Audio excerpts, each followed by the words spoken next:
Okay, so we are now recording.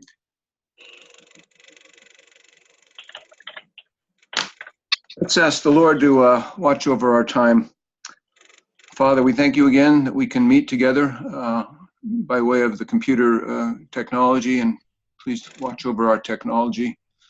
Father, let us hear from you today through your Spirit. We just pray that we might continue to know your will, know your power, know your wisdom, and all that we need to accomplish what you've given us each to do in the various parts of the world. Father, just pray for your health and your protection and your provision for all of us. And it's in your name, Jesus, we pray. Amen. Amen. All right, let's see. Always have to take attendance to see who's here. It looks like we're missing a few folks still, but let's see, one more. Good. Yeah, your name always shows up, Tim, as a VC to start with. It looks like you changed it. Good. Thank you. Yeah, sorry about that. It's a joint account, so I don't have my name on there, but I can rename it when I get on here. That's great. Yeah, and no problem. All right. Well, we're going to jump into the purpose statement a little bit and the research questions. Before we do that, though, let me just kind of open the microphone to you.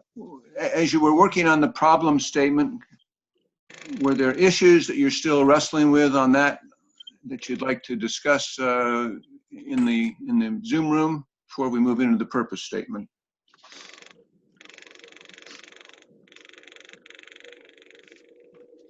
You may think of questions along the way, and that's fine. We can kind of work problem statement, purpose statement, research questions. We'll kind of be working on those issues today. Well, let's just take a minute then. Let me just do one thing here. I'm going to share my screen for a moment. Let's see, I'll share that one. And I think I'll share this one. Okay.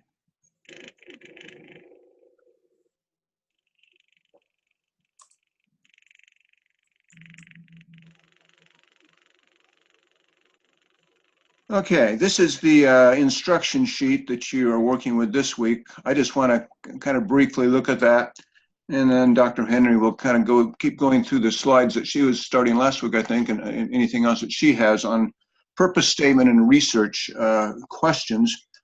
But you know, your instruction sheet just kind of shows that the purpose statement is kind of divided into three subcategories, just kind of an introductory paragraph or two or three, however it takes, that we just call the intent, and just kind of summarizes the overall intent of your project. You know, what your project is going to be doing in order to look into the problem, to research the question that you're working with, the problem statement.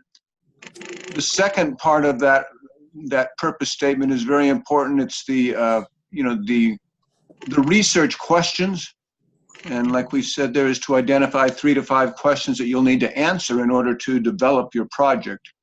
And just put down a few categories here, and we may look into these more in detail. But you know, questions might deal with the existence and the extent of the defined problem. You know, that you'll determine through your research with people and possibly literature research, etc. A second area of concern is just you'll have questions about, you know, what the theoretical framework information that is foundational for your project. You know, you'll hopefully you're identifying some theoretical concepts that are relative to your particular project. You know, and a research question could just involve, you know, a question about, you know, a particular set of principles that you need to apply.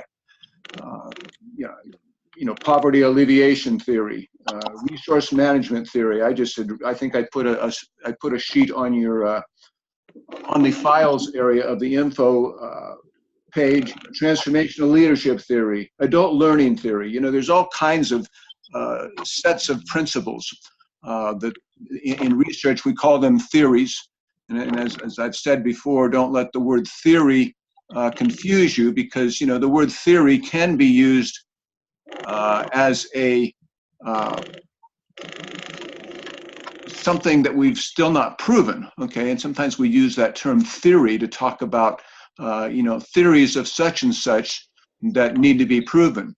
That's one definition of the word theory. Theory can also mean, though, a set of principles, concepts, constructs that have been somewhat proven and used within a particular discipline.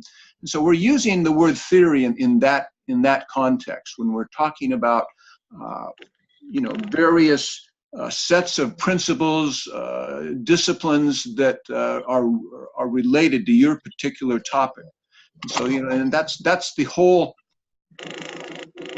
purpose of a dissertation. You're doing research to determine some of the relevant issues that are related to a particular problem. You're trying to understand, how people think about those problems, possibly how people think we should go about solving some of those problems. So that's, the research. But then you're also taking theoretical concepts, models of learning, approaches that have been used, and you're applying them to a particular setting. Okay, so the theoretical framework is all that theoretical knowledge, wisdom, approaches, concepts, constructs that you are going to relate to the particular problem issue that you're working on. So, all that to say, you might have a research question that just really asks about, a theoretical framework and how it's being applied to a particular problem. The theological issues for a BGU dissertation, the theological principles are also of importance to your framework, and we should have something in terms of asking about what theological principles relate to your particular project.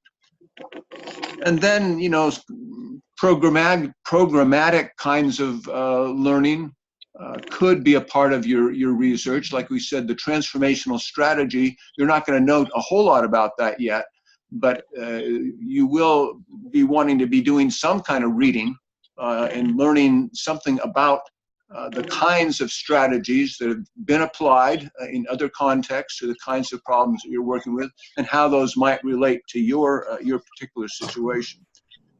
So we've got, the introduction, the intent, we just call that the intent, kind of the introduction to your purpose, some research questions. We've said 3 to 5 and just kind of giving you some categories there. And then, the intervention strategy, like I said, at the proposal phase, you may not have a clear idea of the kind of practical strategy you need yet. But as the result of the findings of your research, you will develop an intervention strategy to address the issue that you've studied. Possible strategies should be based on the research you will be doing by communicating with people about the issues and their thoughts about the problem, possible beginning solutions. And I said, at this point, you might indicate some possible strategies that you're thinking about, but we really want to caution you that you don't let your own preconceived ideas about what should be done blind you to other possibilities that you may come upon as you're actually talking with people, doing the research, analyzing data that you'll be bringing into your project. Make sure that whatever your transformational strategy is going to be is growing out of the research. And Dr. Henry put a very good link to some articles, and she's also reckoned, the Beyond Transformation, Beyond Change, as another book that would really help you understand more fully that whole concept of transformation. So I'm going to stop there. I just want to kind of give you an introduction to that purpose statement, and then we're going to jump into some more work on this whole issue as Dr. Henry leads us through some PowerPoint slides on the issue.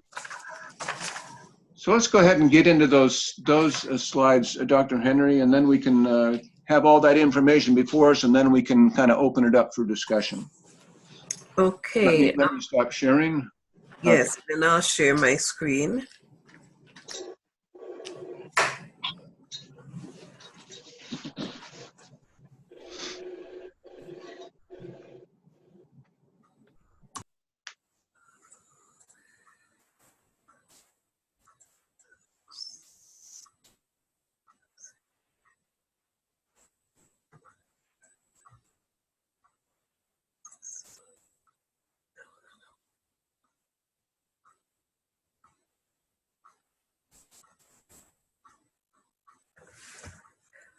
We've reviewed this one last week, and it's in the course, but I think it would be good for us to review it again and to look at it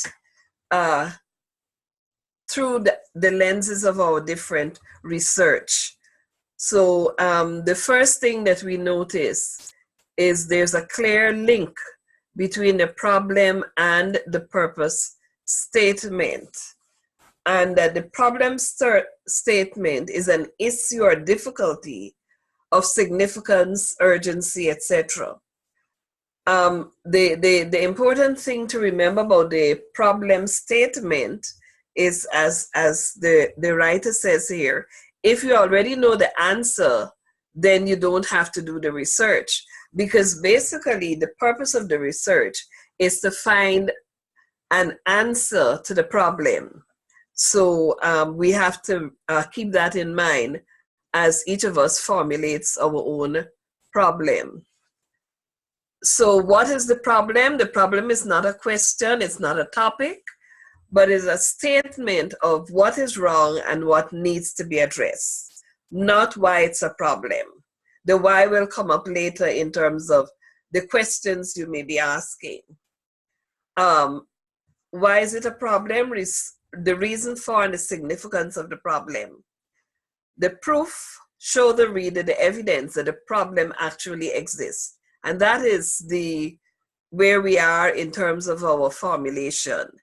You are working to convince the reader that this is a problem that needs to be addressed. This is an issue that needs to be researched. And as you do that, you look at, and this takes us into the literature, what other researchers have done or have said about their problem. And that's where most of us are. This matrix helps us to frame the problem and the purpose. So when we think of the problem statement, think of the goal. How will you have the problem resolved? Think of evidences, outcomes, and think of possible causes or proven solutions to the issue of the problem. And when you take this approach, you are looking at the alignment between the problem and the purpose statement. You have to be sure that there is an alignment there, and it also helps you to plan for the literature review, and it helps you to align the problem and the purpose with your research questions. So basically in chapter 1, what is important for us to get you to understand and for you to articulate is the relationship between the problem statement, the purpose statement, and the questions of the research. Because basically your questions come out of the statement of problem and purpose. And one of the challenges I see happening is that there is a tendency for us to go to the question before we have clearly stated what is the problem and what is the purpose. Now, the question is important. You may begin with a question in terms of getting to a statement and a focus on the problem. But the problem is not a question. The question is different to the problem. So it's important that we have clarity in the formulation of the problem statement and the purpose statement. And they gave us a good example, the problem statement and what would be the goal. And they just use this example coming out of education. Students in high school Spanish 4 and 5 classes are not passing the AP test in Spanish. So the goal of the study is to find out why this is happening and to bring the students to a place where they would be successful in their AP Spanish test, the overarching goal of the study. And there is just so much clarity in that statement. Creation of the purpose statement, and that is where we are this week. It's based on the goals to alleviate or reduce the problem. And using that, you create your own purpose statement. So for example, using this example that we looked at in terms of high school Spanish, it says here, the purpose of this study is to discover what tools are needed to better prepare high school students for the AP Spanish exam and to measure the level of efficacy of those tools. Notice that is one simple, concise sentence. That's the purpose of the study. I'm going to stop here and allow you to look at what you're proposing to do and see if you can come up with a concise statement like this, and I'll have a few of you share with the class as to the purpose of your study. So let's take some time to think about our own research so that we could line up with what is the recommended approach. I'll give you some time to do that, and then you'll respond. A few of you will respond, please.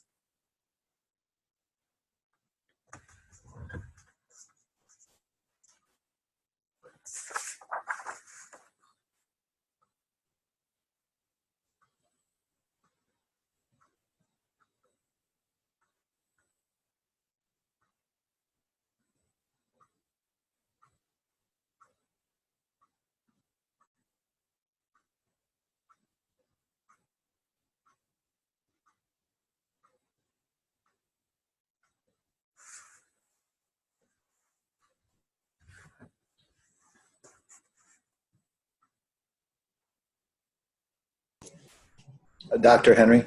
Sure. I guess I'll give it a shot here. So, thanks, Kevin. Yeah, as far as the problem statement that I'm working on, it has to do with the problem that I find, particularly in my context and in Grand Rapids, Michigan, but I think it's true in most places, that there are very few multi-ethnic workforces and organizations that are flourishing, that are doing well. So that's the problem. It tends to be, at least what I'm exposed to, dominated by the majority culture here in terms of Caucasians. And so the purpose of my study is to discover what the methods, what kind of the best practices are that would encourage a highly effective multi-ethnic workforce. So it gets into retention, hiring, retention, those types of things. So that's at a kind of loosely stated the purpose statement that's tied to the problem, if that makes sense. It does make sense. Okay, state it again, and I'm going to highlight some keywords in that purpose statement there that you're going to have to address. So could you state it to me again? Let me see if I could write it down quickly. Go ahead. So the purpose statement is to identify best practices as it relates to creating or cultivating a highly effective multi-ethnic workforce.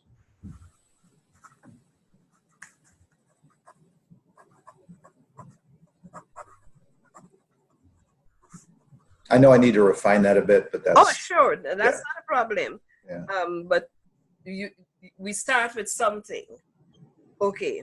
Now, I'm going to suggest to you that you have some key terms here that you're going to have to define, refine, define, and give clarity on.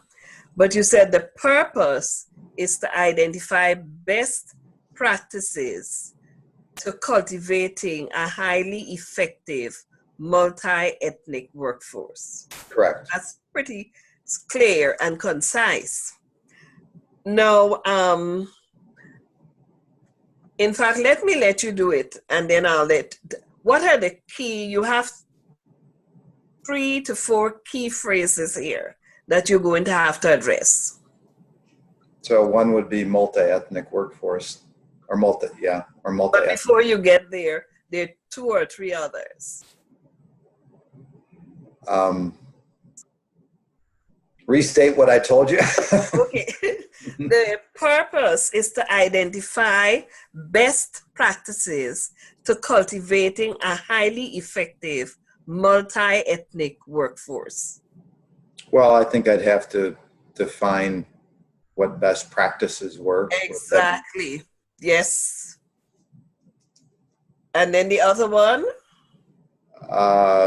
Maybe, I don't know, would cultivating be one in terms of what that means? Cultivating highly effective. Yes. So you have 2 evaluative terms there, best practice and highly effective, even before you get down to the issue of the multi-ethnic workforce. So you're going to have to establish, you did say that there are not very many multi-ethnic workforces, but then you talk now about best practices.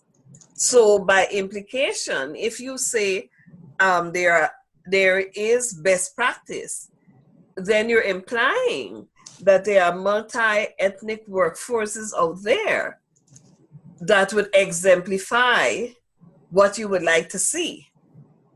Do you see what I'm getting at there? Yes. Yeah. So you're going to have to think hard and define, and well, you'll have to definitely show by example that they are best practices and what are the characteristics of these best practices, because I think what you're going to be trying to do is to take those and use them as a measure for what you're looking for. That's what I'm thinking. Well, yeah, and I want to distill those to what I believe, or at least what the research would show would be the best ones. Okay. Okay, good. So then the issue of best practice and highly effective, those are important. Okay. In terms of definition and in terms of finding from the literature what you, and then of course, multi-ethnic workforce, that's the central concept of your study. Okay? Yeah, so if I use the word like flourishing, I would need to define that as well. Exactly. What is Whatever flourishing? Okay, yeah. And I've said this, and I will be repeating myself a lot in this class on this. In research writing, you have to be precise in your use of language. That's very important. So if you use flourishing, flourishing is pretty literary in terms of style. I'm not sure if I would recommend flourishing. I think best practice is a better term. Yep, that's good. In terms of research literature and measuring than flourishing. Okay? Okay, thank you. Thank you. This is a good example. Somebody else, give us a statement from your research that you would propose to be your purpose statement. I can try if you don't mind. Yes, Paula, go ahead. Thank you. I think it's better to make a mistake here than in the assignment, so you can help us. Sure, go ahead. Thanks. The purpose of this study is to identify what are the key elements in developing a successful income generation project in a slum as South Brazil, as in South Brazil. Okay, let me go it again for me. I'm writing it down. The purpose is to identify the key elements in developing, continue, a successful income generation project in a slum, in slums, or in a slum as in South Brazil, something like that. Okay, in a slum in South Brazil, that's your context. Good. Yeah, I think we need to narrow the context. Sure, right? That's correct. Oh, you're correct. This is correct.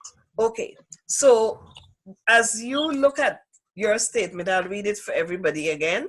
The purpose of the study is to identify key elements in developing a successful income generation project in a slum in South Brazil. Okay. So what are the key phrases, the key words here in your purpose statement?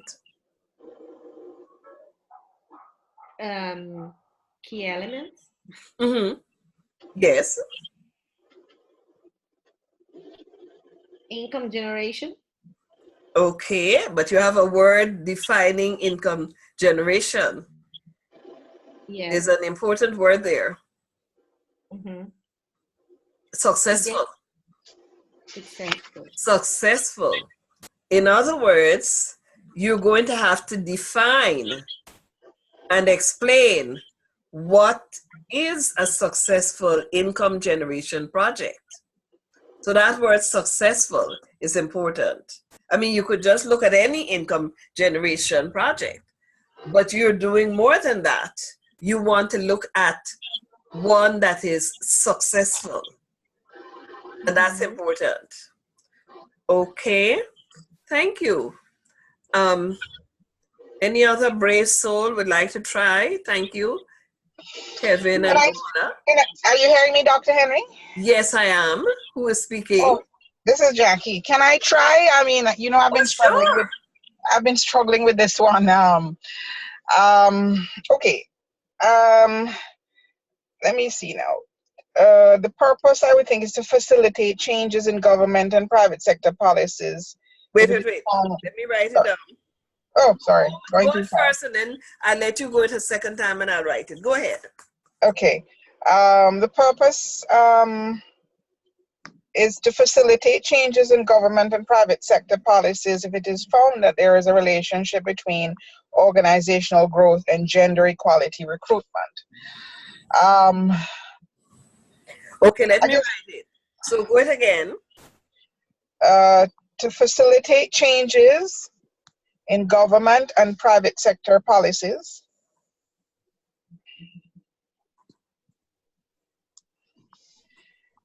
Mm-hmm. If it is found that there is a relationship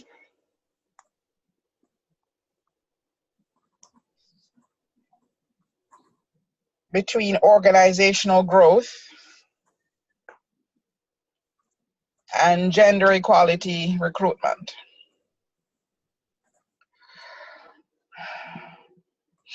Of course, you know, the background to this is that most of our men are not in their, we only have, most of our men are not tertiary trained, or there's a disparity, so therefore they're not being recruited into enterprise. Mm-hmm. Our growth rate is very low, and I'd love to know whether or not really our growth rate is tied to the fact that they're just not in the system. So I mean, I'm still struggling with how to just pull this. Okay, we'll work it together with you. First of all, identify your key concepts. Okay. Hello? Yes, go ahead. Identify the key concepts in your statement. Let me just read it again. The purpose of the study is to facilitate changes in government and private sector policies if it is found that there's a relationship between organizational growth and gender equality recruitment. So what are the key concepts here in this statement? Key words, key concepts that you're going to need to define. I suppose gender equality, the organizational growth, probably with government or private sector policies. I hope so. That's it. Well, it's more than hope so. Those are your key phrases, key concepts. So Oh, there's another one. There's another one. Recruitment. Government and private sector policies, but there's another more important term that you have there. Growth, organizational growth. Is that the one? No, you mentioned that already. Recruitment? No. No, it's right at the top. The purpose is to facilitate changes. Oh, facilitate change. Yes. Sorry. That's important. Right. So, okay, you have facilitate changes in government and private sector policies. Mm-hmm. That's the entire concept phrasing there. Mm-hmm. And then you said, what is significant you saying there? If it is found that there's a relationship between organizational growth, and you said gender equality, but really it's not just gender equality you're talking about. You're talking about gender equality recruitment. Mm-hmm. That is what is important. So do you see what I'm seeing, Jackie? Not really. Okay. Let me tell you what I'm seeing. Very big. Yes. Yes, very big. Let me explain. I know. You have two studies here. I'm a dreamer, you know. That's okay. Usually that's how it is. You have two studies. Sure. The first one is to facilitate change in government and private sector policy. Right. Regarding, and from what you've been talking about, I think you are really saying change regarding the recruitment of men. That's one issue. And then the other issue is you are proposing that there's a relationship between organizational growth and gender equality recruitment. And you're seeking to bring all of this together in one. Not impossible, but you have a lot of variables to work with there. So my advice to you, I was hoping to take it down to a particular industry or sector. Yes, I don't know. That's one way to narrow it down. Look at it where okay, and I think I've mentioned this to you privately. You identified government and private sector. Mm-hmm. Maybe you want to just look at one or the other, right, rather than both. Yeah. If you do want to look at both, then you probably want to do some kind of comparison. Mm-hmm. And you can do that. Mm-hmm. But in terms of manageability, you probably want to decide whether your focus is going to be on government policy. Well, government policy, I recognize, does impact the private sector. But so you want to probably look at government policy as it relates to government employment of males. That could be one way to focus it into something manageable. The other study you may look at is just to see if there is a relationship between organizational growth and gender equality recruitment in, and here we're talking context now, in government agencies or in private sector agency, or you could just identify a very specific sector. Let's say you think in terms of one area that I think would be fascinating is if you looked at the relationship between organizational growth and gender equality recruitment in terms of the field of education. That's what yes. Because you started out, I think, talking about this in terms of higher education. Yes. And where the field of education is broad, so you can probably just focus in on higher education because you talked about the disparity in terms of the number of men and women at the university or in higher education. Yeah. So you could narrow it down in that way. Does that make sense to you? Yes, it does. Yes, it Okay. does. Yes, Okay. it does. Yes. Okay, I hope these 3 examples help you to understand that it is possible, and not only is it possible, but you have to be pretty focused in terms of your statement of the purpose. Let me continue with the PowerPoint presentation. As you do that focusing, you start to look at the issue of hypothesis, and that issue is especially relevant in terms of quantitative studies. My sense, as I've listened to you, is that most of you will be looking at doing a qualitative study. And with the qualitative study, the hypothesis comes at the end of the study. You will look at your findings and then propose hypothesis. Hypothesis speaks about the relationship between variables, the important variables in the study. Just one example here, they propose that lack of teacher training may be the reason why students are not doing well at Spanish AP. So they suggest that you have teachers attend AP training provided by the College Board, just by way of example. We're going to move on because we want to focus in more on the purpose statement. And that's the literature review. Creating your purpose statement. We look at, again, causes and solution. As taking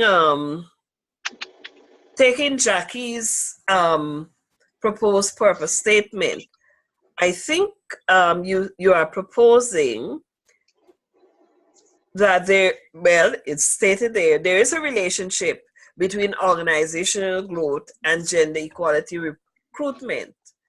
What your study would be doing would be seeking to find out what is that relationship. There is a relationship, but what is that relationship?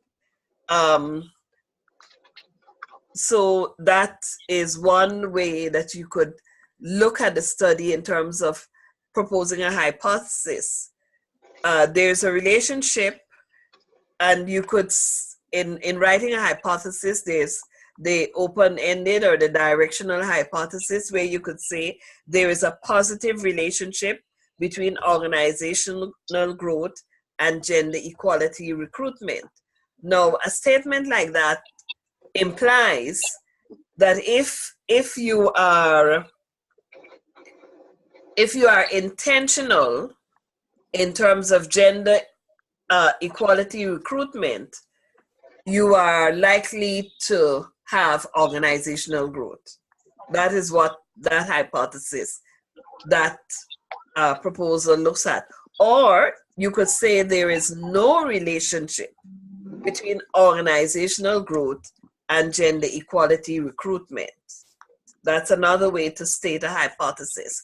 But a hypothesis is about proposing to look at relationships between key variables in your study, whatever those key variables may be. Is that clear?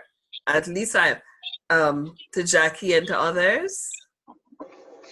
You may stop to ask questions, or if you want to look specifically at your own example, you may stop me and ask questions or make comments with your specific study. I would like to say something. Yes. This Who is speaking? Kunle. Kunle, yes, Kunle. Yeah. My topic is organizational transformation of the Redeemed Christian Church of God for a greater global impact.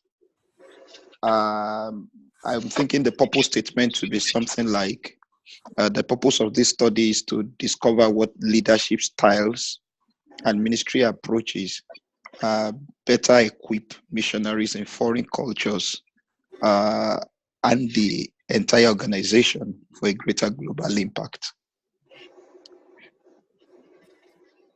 Okay, Conley, now here's please say it again, because I'm writing it down, because all kinds of questions pop into my head as I hear it.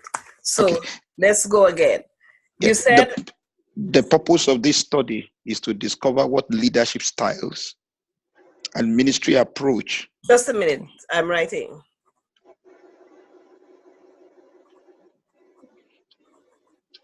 Mm-hmm.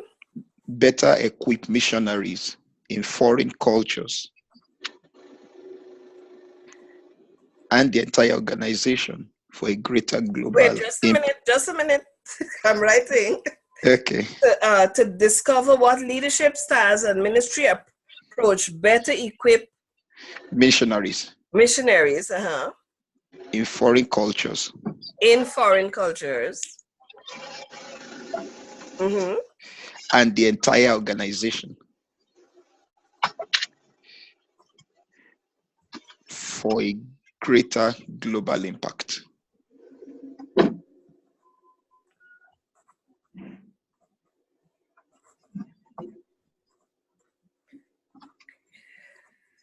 Okay, as we did earlier, what are your key phrases here? You identify them for me. What I've written is that the purpose of the study is to discover what leadership styles and ministry approaches better equip missionaries in foreign cultures and the entire organization for a greater global impact. What are your key concepts here? Leadership styles. Okay. And then ministry approach. Okay. And then foreign cultures. Mm-hmm. And then the purpose is greater global impact. Greater global impact. Okay, so why did you leave out missionaries?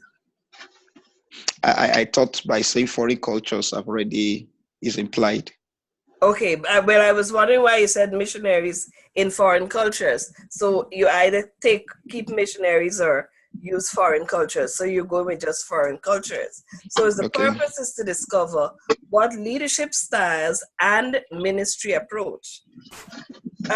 You have distinguished between leadership styles and ministry approach. Those are yes. I noticed that. Better equipped.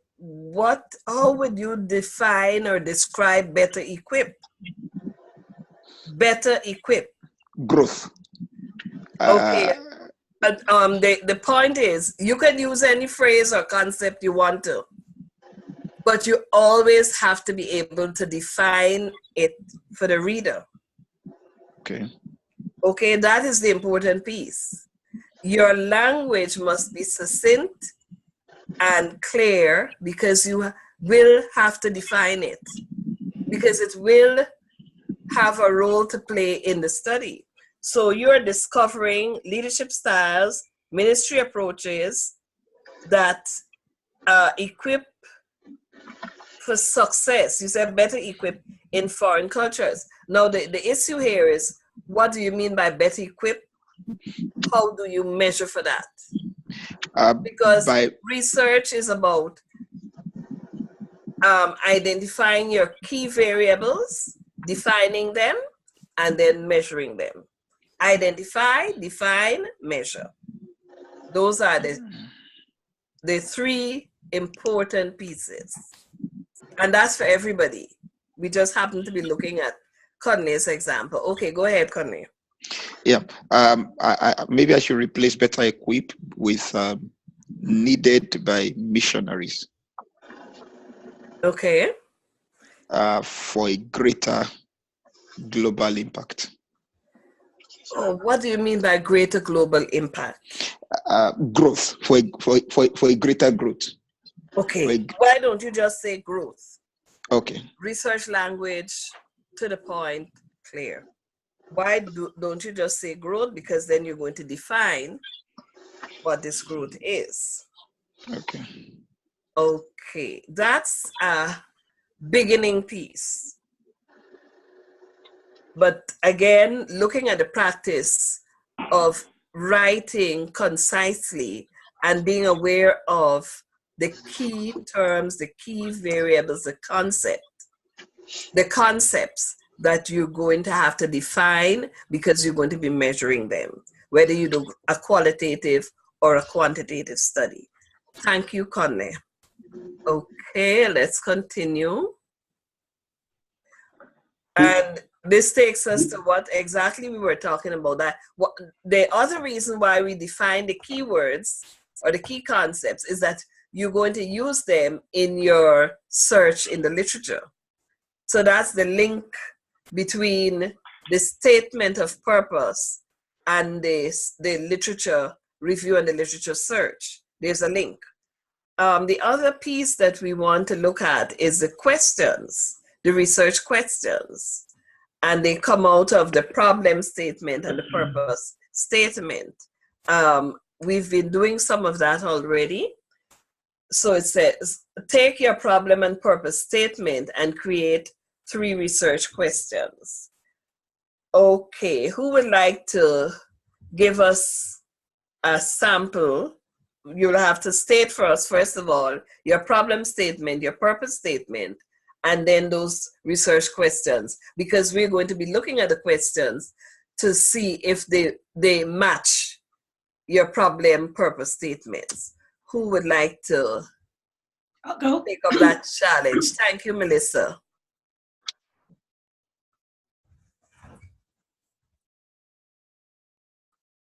Go ahead. Did you unmute, Melissa?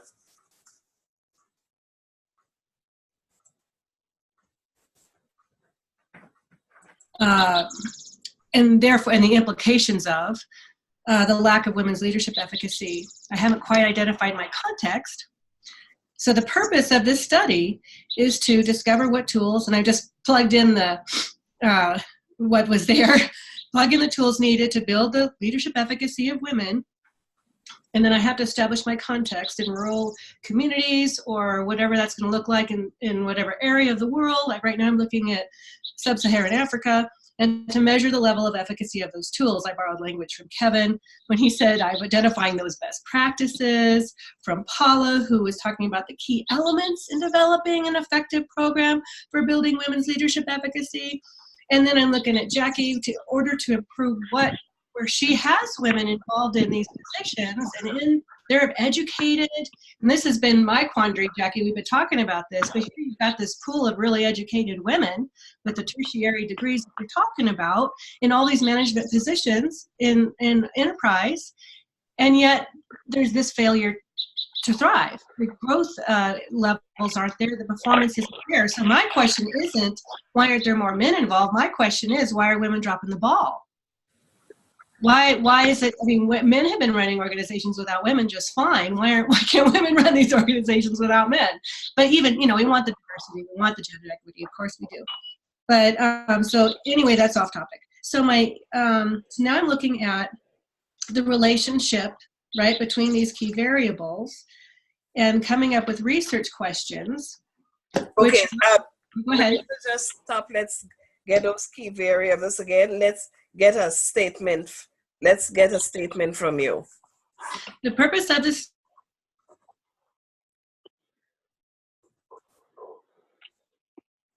I'm not hearing you. The purpose of the study.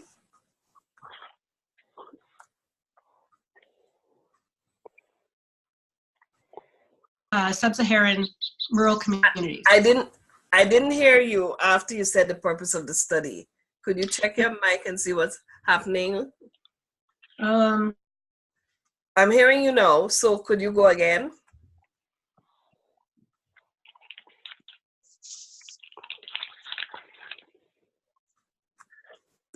I think it might be your connection.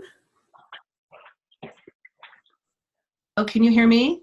I just heard you, but I think your connection might be weak because I haven't been hearing you. Start again. The purpose of the study. The purpose of the study is to discover what tools or identify best practices that build the leadership efficacy of women. And in my context, I've been looking at communities in sub-Saharan Africa and to measure the level of efficacy of those tools.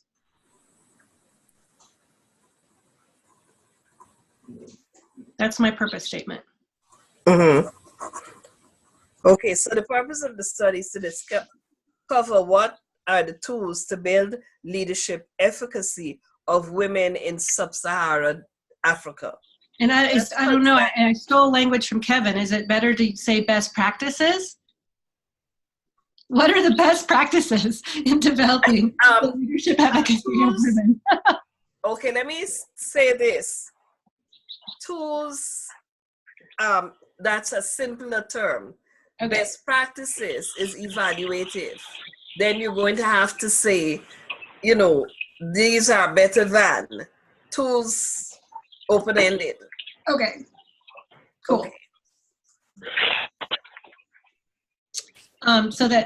Yeah, what tools are needed to build a leadership efficacy of women? Okay. I can end it right there and stop. That's the purpose of it. So what are your questions? So my questions then, and I'm not sure how to phrase them, but that's my question. What are the tools? What methods and methodologies, and what are those best practices? And I guess my question is, because you're trying to create a hypothesis and to link a relationship, right, based on the key variables on whether there is or isn't a relationship. So your research questions then are going to establish that, correct? The research question, you're going to use those research questions to answer the problem/purpose of the study. The research questions are the questions you're going to use to answer to what is, and this is for everybody, what is the problem/purpose for which you're doing the study.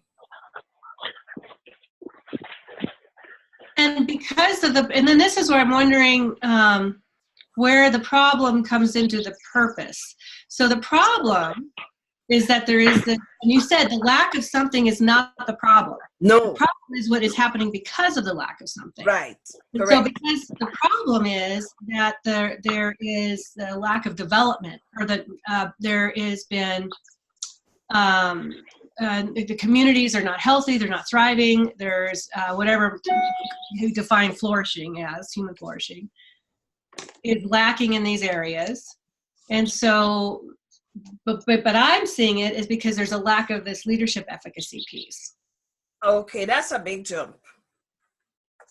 You would have to establish from the literature that the reason for these problems is because of the lack of leadership efficacy among women. That's okay, I did establish there is a lack of, these problems are a result of a lack of leadership. So I did establish that in my problem statement. Okay, then your focus should be on leadership, and your focus would be on leadership across the gender. You are trying to build a case for studying leadership efficacy of women, but then you have a solution without a problem. Your problem isn't clear. Okay. So you have to go back now to identify what really is the problem that would lead you to study leadership efficacy of women.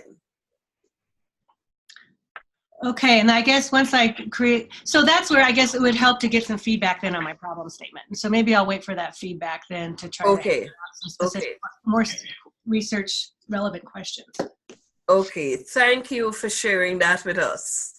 Let me ask you a question at this point, Dr. Hennifer. Certainly, Dr. Payne. I think I need some clarification just in terms of this slide. Sure.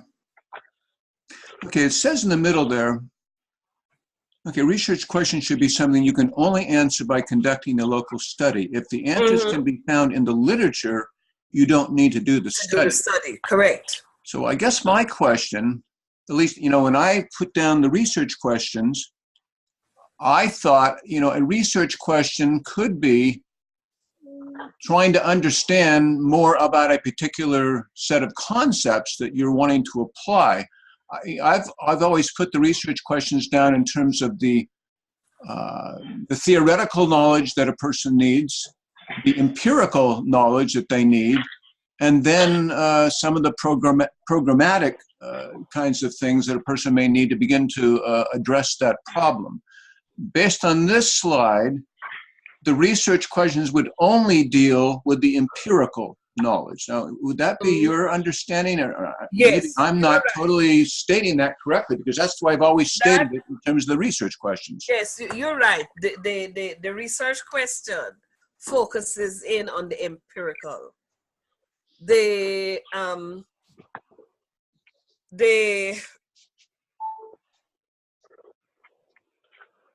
At the heart of research is, on the one hand, you're looking at a problem that you've identified, knowing that problem is not the way we generally use the word problem.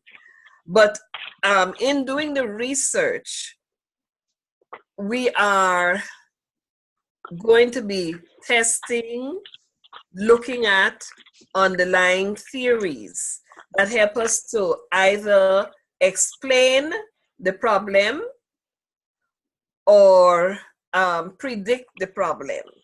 That's where the theory part comes in. So Okay, go ahead. Finish your statement, then I'll ask another question. The theoretical framework, that is why the theoretical framework is so important, because the assumption is that whatever problem you may identify or you may be addressing, that there is a theoretical framework out there that is going to help you to understand the problem or explain the problem or predict the problem, because theories explain, they predict, and they help you to do that. So that is why the theoretical framework becomes so important when we're doing research, that we are able to identify the theoretical framework underpinning our study. Now, in everyday language, we don't just go around using theoretical framework as a language, but implicit in our everyday language is the concept of theory. We don't usually use those words, that language. It's only when we sit in classes like this, we use the language, but the concept is always out there. Okay, one of the things I'm wrestling with, and you guys as students can help me with this a little bit. Mm-hmm. Okay, we've often said, and I've said in this class, to relate the research questions, or relate the literature review to the research questions. That may not necessarily be true if the research questions are only going to deal with the empirical issue. If it would be more accurate to say that the literature review chapter is basically going to help explain parts of the theoretical framework, not necessarily the research questions. So based on what we're looking at on this slide, would that be your understanding? The literature review is going to relate to the theoretical framework. There's various concepts. Say we're dealing with gender equality theory or something. We may talk about that as a concept in the literature review. We may test that within a particular context, and we may have a research question that's related to some part of the empirical study. But see if you see what I'm saying. The literature review, we're going to say, is going to relate to the theoretical framework, not necessarily these research questions. If the research questions are only going to address the empirical information. See, right now, in the slide I'd showed on the instruction sheet, I'm putting research questions in several broad categories. The empirical research, the theoretical concept, and any programmatic information that could be helpful in terms of designing a transformational study. If we're going to go by the fact that research questions are only dealing with the empirical research, then I would take out the theological questions. That will not be a part of the research questions. Neither will be the theoretical framework. The research questions will only deal with what a person is trying to discover through the research, the empirical research process. I guess we just need to agree on how we're going to use that term research questions here in our research classes. Okay, actually, the research question keys you into the theoretical framework and consequently the literature that you're going to be looking at. Because inherent in the question will guide you towards let me see here. If you can get back to the slide when we were talking about the Spanish issues. Right, okay. That gave us I some think that was number 7. It always helps me to look at some specific examples. Yes, yes. Let's see if we can get back to that one. To that slide, yes. Was it? No. Go back No, it up was one. Was it further that? up. Okay. Yes. Okay, so the problem statement: students in a high school Spanish 4 and 5 class are not passing the advancement. Okay, that's the problem. We don't know what's causing that, but that's the evident problem that. That's the problem. Was able So to the research now is going to tell you why this is happening. And Okay. so I think the next slide. Next slide, yeah. Was, Keep going, I think. There we go. This Okay. one. So these are the probable causes: lack of teacher training, lack of test prep materials, too much time spent on reading Spanish. Students are not invited to share what they feel. And the possible solutions then would be have teachers attend AP training, incorporate AP test prep materials into the curriculum, add daily conversation time to lesson plans. Students are encouraged to share their own experiences about learning Spanish. Okay, I don't think we probably didn't have a slide that developed some research questions based on this particular problem. Okay, but we could propose the questions using That'd be helpful. Well, why don't we just use this slide to propose some the research questions? questions? Yes. So the one question here would be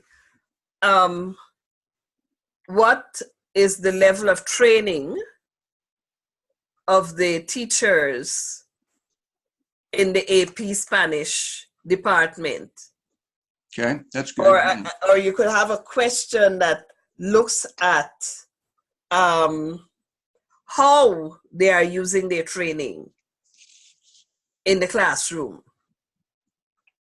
Mm-hmm. Another question could be, going to the issue of test prep, is what kinds of test prep materials are being used in the classes? Mm-hmm. Or you could also have a question that evaluates the test prep material, which would be a better question, because you would be looking at the quality of the test prep material rather than just describing that this is what is being used.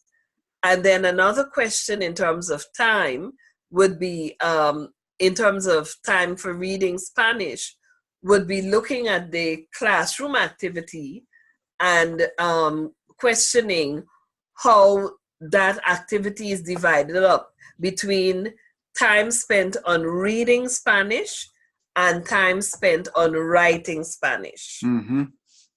So, that's how you would design your questions. Okay, so that's good. So all those questions are related to the empirical study of the project, right? Yes. Okay.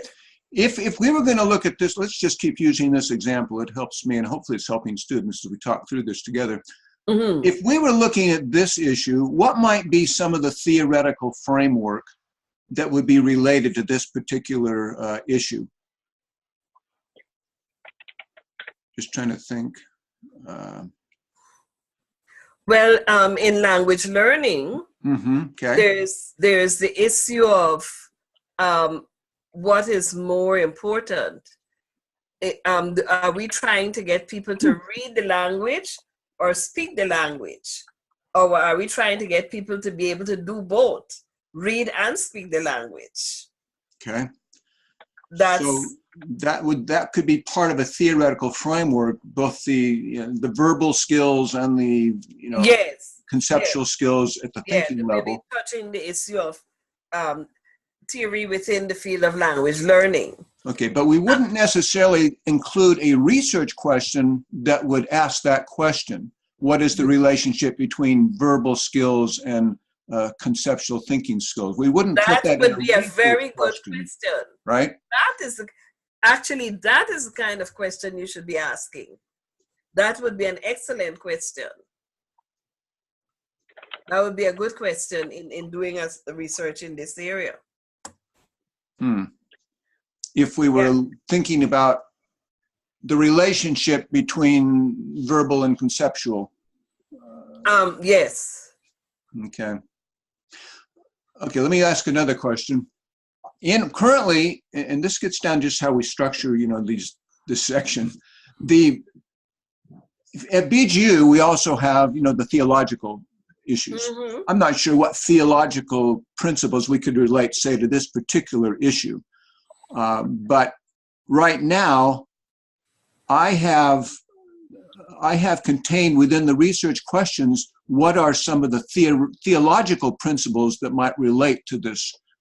But that wouldn't necessarily, at least if we use the standard of research questions that we're seeing here, that would not necessarily be a research question. It would be something that could be addressed in the literature review section, talking about theological principle. We wouldn't include that theological question as one of the, I'm going to say, the empirical research questions, that we really are going to look at the research questions only in terms of the empirical component of this project study. Would that be your understanding? Yes, it is possible if a student has a paper that is heavily focused on the theological, then we could see theological questions in the area of theology coming out. Okay. That is possible. So I'm being a little tentative, but I understand what you're saying. That in general, the theological focus does not necessarily have to come here in this section. It belongs better in the review of literature. Okay. Yeah, maybe you and I need to continue this conversation a little bit offline. I mean, but I'm hopefully it's helpful to the students too as we kind of wrestle through some of these concepts, because even as I read different literature, sometimes I get a little different flavor in terms of how research questions are defined. Yes, okay. So I guess I'm just trying to make sure that you and I are together, and then all of us as faculty together in terms of what we're expecting in terms of the research questions. If we're going to basically use the research questions to relate to the empirical component of the study, then that will be fine. We'll do that. We won't necessarily be asking theological questions. You said, there could be, say, if we were asking about, the theological understanding of people within a particular setting, how that relates to a particular problem, then the theological issue could be reflected in, say, one of the research questions. Yes. Okay. Going to, let me just give an example in terms of one of the students' statement. In terms of Conley's statement to discover what leadership styles and ministry approach. There is a school of thought that seeks to show that there may be leadership styles that are unique to Christian ministry. Not necessarily so. I'm not saying that is so. But if you want to propose that their leadership styles unique to Christian ministry, you might ask the question that says, what leadership style is most suited to Christian ministry, to the success of Christian ministry? That is a valid question. And that question may imply that you're going to go, that you want to suggest that there's a particular theological focus to explain the success of leadership style. I don't know if I think I've confused you a little, but no, you say in that case, then the empirical research would need to begin to do some research into particular leaders who are exercising a particular leadership style and how that's related to, the cause and effect between that particular independent variable, how they're exercising that leadership style, and then what that style is producing would be the dependent variable that we would then determine. And so there would be a research, that would be the empirical research that would help answer how the unique Christian leadership style is producing certain results within a particular setting. Yeah, the overarching question, though, it would be: is there a unique Christian leadership style? That's the overarching question. Okay. Okay. Right. But I hope we begin to understand the link between purpose, problem, purpose, and question. And to get you to start thinking through your own specific project. Okay. Can I ask a question? Sure. Yeah, we learned so much from the conversation between the two professors. I want to ask, the question, is it to be framed as what's the relationship between two variables? Is that how we frame the question? That's one way to frame your question. That's one way. It's not the only way. Okay. Right? You could also frame the question in terms of how. You could ask a how question. Okay. Okay. Right? Now you could also ask why questions. Okay. So the what, how, why. Now, how do you determine what's your dependent variable and your independent variable? Good question. The issue of dependent and independent variables becomes relevant if you're doing a quantitative study, because but if you're doing a qualitative study, it's not as relevant. The qualitative study, after you've done the study, then as a result of your findings, you may propose a hypothesis that comes out of your findings. Okay. Any other question, comment? Thanks. Yeah, I have a question, Dr. Claire. Yes, is that Tammy? Yes. Yes, how are you? I'm trying to be fine. Okay. That means that you're not quite fine yet. Okay. Yes, I'm not fine on the whole issue of purpose statement, purpose. Okay. Question. I'm also not fine health-wise. I underwent through a surgery yesterday. Oh. I'm just recovering. Yeah. So I'm struggling to be in the class. I've been resting by now. Okay. Yeah. But I just want to understand, Dr. Bill gave us a chart on how to formulate our research questions. Now with your explanation, which do we go with? With what Dr. Bill has given you? Yes, and with what you are giving us, because we have to submit your first assignment today. So which do we go with so that we can tidy up our questions? That is a good question, because I mean that's the very issue I'm wrestling with right now. Mm-hmm. I'm thinking, and Dr. F. Henry and I will kind of do a little more talking about this issue, I think, on our own, but possibly right now, let's go ahead and use the idea, just as said here. Go up down a few slides, Dr. Henry, where it was actually talking about if the questions could be answered through the literature, they really wouldn't be research questions. See, that was the phrase that started me thinking about this whole line of questioning. I think it's down a few more slides. Okay, let's see.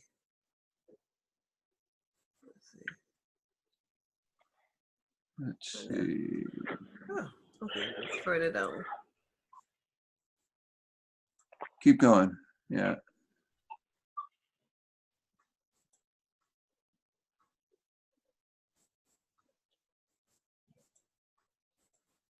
There, we keep going. I think, here we go. That was one. Okay, there we go. Let's see. Here we go. Yeah. The research question should be something you can only answer by conducting a local study. If the answer can be found in the literature, you don't need to do the study. Right. Okay, see, the way I was using part of the research questions would also be questions that a person is trying to answer by doing literature research on the issue. For our purposes, though, until we can kind of come to an agreement on that, let's go ahead and have the research questions do just that. They are the questions that you're going to be able to answer by doing the empirical research within your local study. Don't worry, don't include asking questions about the theoretical framework or the theological framework unless there's a specific issue you're going to be able to answer through your empirical research. And again, when we use the word empirical, we're talking about the situation where you're asking people or you're observing people, you're doing something that is helping you gather data. So let's at this point, and this is a little different than your instruction sheet, I think what we're basically doing is, actually, let me bring that sheet back up just so we're all together on that. Sure. You go ahead and stop sharing one moment, Dr. Henry, and I'll go ahead and just share that just so we're together on the assignment this week. Okay, stop share. Let's see. There, I had lost my share button.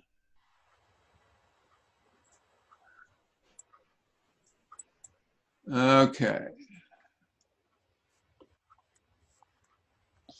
Okay, right now, I had included in the research questions the existence and the extent of the defined problem. Now, that could be something that you would determine through an empirical study. You're really determining how extensive an issue really is. Say if Jacqueline's dealing with, how women leadership, male leadership is working in tertiary institutions, how much of a problem is that? You're going to probably determine that within a particular context. So you could answer that. I'm thinking we'd probably not use this question right now. Theoretical framework information is foundational. I don't think the theoretical framework is important, but you're going to deal with that in the literature review. You're going to talk about that, how the literature deals with the different aspects of your theoretical framework. So I'm thinking, let's not include that as a research question at this point. And we would also not be including the theological issues. I guess what I'm looking at, just as that earlier slide said, if we use the research questions only to relate to the empirical research, that which you can answer by doing the local empirical research study that you'll be doing. Is that a satisfactory approach to the research questions at this point until we possibly talk through that even a little more? We'll talk about this next week too in the Zoom room. Dr. Bill, I'm sorry I'm going to confuse us. Okay. That is what research is about. There's confusion before you get to the answer. Looking at Jackie's purpose statement, I could see a question that says, how does the theory of gender equality explains the lack of recruitment of men in the workplace?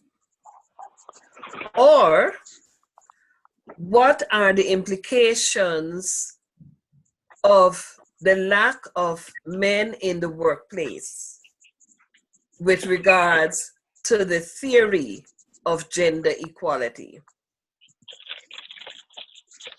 Okay, in that case, that takes us Mm-hmm. would you possibly, in that case, then, you're going to come up with certain statements, propositions, Mm-hmm. based on writing about a theoretical framework on, say, gender equality. Mm-hmm. But now, in the context of the study, you're going to see how does that actually prove out in terms of the empirical research. Mm-hmm. Does it seem to uphold what possibly is being said within a particular theoretical framework? Would that be accurate?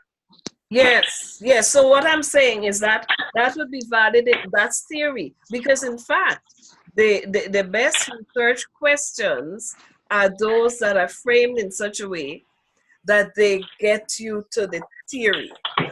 Mm-hmm.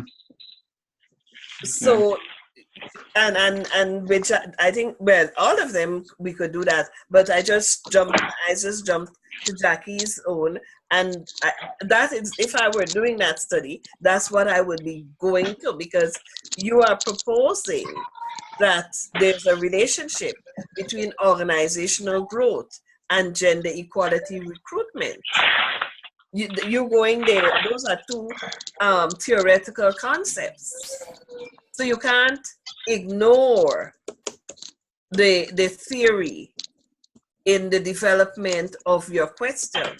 In fact, your questions are more powerful if you are conscious of the underlying theories that impact that question, or that may be impacted by the question. Okay. Can I say something, Dr. Glenn? Sure. Yeah, as you said, more confusing. But, okay, thank you. I try to see that it depends on the purpose statement. Mm-hmm. If the person is dealing with a more of a theoretical concept in his purpose statement, then you will have questions related that are theoretical. But I want to just ask if we could just submit what we have, Mm-hmm. so that you can just help us to amend whatever question, so that we can have a better research question in our proposal. Sure, that's what we're supposed to be doing as we work with you. So you start with a preliminary idea or issue, and we help you to refine it. We ask you questions, and we push you towards where you should be going. Okay, that's fine. Thank you. Dr. Henry, could you repeat that first question you had? How could... For your study? Yeah. Okay, let me see if I can pull it, maybe not the exact words again, but I deliberately went to gender equality theory. Okay, my question was, how does gender equality theory explain the lack of male recruitment? I think that's where I was going. Yeah, I wrote it down, and I put the blanks there for my own benefit, so you can fill them in. I just said, how does the theory of blank explain the lack of blank? Yes. And then you said, what are the implications of the lack of blank in regards to the theory of blank? Yes. Right. Good. Yes, I have that one, yeah. Thank you for writing it down, Melissa. Yes, that's where my mind was going. Good. And anybody can use it. That's good, Melissa. Could you write that down and send that to me in an email?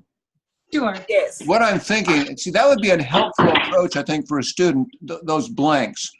Mm-hmm. Because then we can see something, how I might plug in my own study. The way I was just now putting down what we were just talking about, a theoretical, one of the research question could deal with the relationship between a theoretical framework and what you learn through your empirical research. Okay. So, I mean, that's one way of stating that, of what we just said. Mm-hmm. So there again, we are relating a particular theoretical concept to what we learn. You could do the same thing, I guess, with a theological thing. You could have a theological principle, and what we're going to do through the day we talk about servant leadership.